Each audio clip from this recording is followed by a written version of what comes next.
మిత్రులారా, మీకు అందరికి చరిత్ర తెలుసు.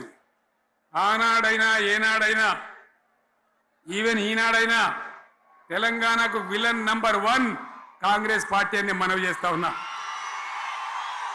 మనందరికీ కూడా తెలిసిన విషయం. తెలంగాణ హైదరాబాద్ స్టేట్ పేరుతో ఉన్ననాడు ప్రజలు వద్దంటుంటే కూడా బలవంతంగా ఆనాడు ఆంధ్రలో విలీనం చేసింది కాంగ్రెస్ పార్టీ, జవహర్లాల్ నెహ్రూ. 69లో ఉద్యమం వస్తే 400 మంది తెలంగాణ బిడ్డలను పిట్టల్లాగా కాల్చి చంపింది ఇందిరాగాంధీ ప్రభుత్వం, ఆనాడు ఉన్నటువంటి కాంగ్రెస్ పరిపాలన.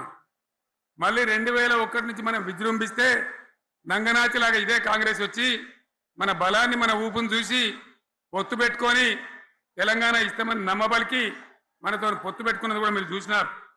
మళ్ళా ఎగ్గొట్టే ప్రయత్నం చేసినారు. 14 ఏళ్ళు ఏడిపించినారు. అది మీ అందరికి తెలుసు.